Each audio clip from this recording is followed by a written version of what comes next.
കൂര ചെറുതാണെങ്കിലും അതിനുള്ളിൽ സമാധാനമുണ്ടെങ്കിൽ അത് കൊട്ടാരത്തെക്കാൾ വലുതാണ്. നമ്മളെക്കാൾ ഉയരത്തിലുള്ളവരെ നോക്കുമ്പോൾ നമുക്ക് വിഷമവും ദുഃഖവും തോന്നാം. നമ്മളെക്കാൾ താഴെയുള്ളവരെ ഒന്ന് നോക്കൂ, അപ്പോൾ മനസ്സിലാകും നാം എത്ര ഉയരത്തിലാണെന്ന്. ഉറങ്ങാൻ കിടക്കുമ്പോൾ എല്ലാവർക്കും മാപ്പ് കൊടുക്കുക. ശുദ്ധ മനസ്സോടെ ഉറങ്ങാൻ ശ്രമിക്കുക. സ്നേഹം ചെറുപ്പത്തിൽ സൗജന്യമായി ലഭിക്കുന്നു. യൗവനത്തിൽ അതിനായി അധ്വാനിക്കേണ്ടി വരുന്നു. വാർദ്ധക്യത്തിൽ അതിനായി യാചിക്കേണ്ടി വരുന്നു. ചിലർ നിങ്ങളുടെ മുന്നിലെത്തുന്നത് ഒരു അനുഗ്രഹമായിരിക്കും. ചിരിക്കുന്ന മുഖങ്ങൾ സൂചിപ്പിക്കുന്നത് അവർക്ക് ദുഃഖമില്ലെന്നല്ല, മറിച്ച് അത് കാണിക്കാതിരിക്കാനും കൈകാര്യം ചെയ്യാനും അവർ പഠിച്ചിരിക്കുന്നു എന്നതാണ്. സ്വന്തമെന്ന് തോന്നുന്നവരോട് എന്തും നമ്മൾക്ക് സംസാരിക്കാൻ കഴിയും.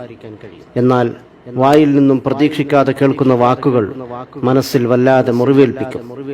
ജീവിക്കാനുള്ള ഒരു അവസരവും പാഴാക്കരുത്. കാരണം ജീവിതം തന്നെ ഒരു അവസരമാണ്.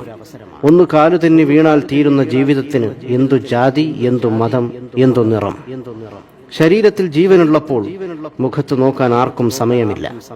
എന്നാൽ മരണപ്പെട്ടാൽ ആ മുഖം കാണാൻ തിരക്കുകൂട്ടുന്നു. ഓർക്കുക, ജീവൻ പിരിഞ്ഞിട്ട് മുഖത്ത് നോക്കുന്നതിനേക്കാൾ നല്ലത് ജീവിച്ചിരിക്കുമ്പോൾ നിറമനസ്സോടെ മറ്റുള്ളവരുടെ മുഖത്ത് നോക്കി പുഞ്ചിരിക്കുന്നതാണ്. അനുഭവത്തെക്കാൾ വലിയൊരു പാഠവും ജീവിതത്തെക്കാൾ വലിയൊരു വിദ്യാലയവും ഈ ഭൂമിയിലില്ല. ഒന്നോർക്കുക, പാവപ്പെട്ടവനും പണക്കാരനും 6 അടി മണ്ണ് മാത്രം.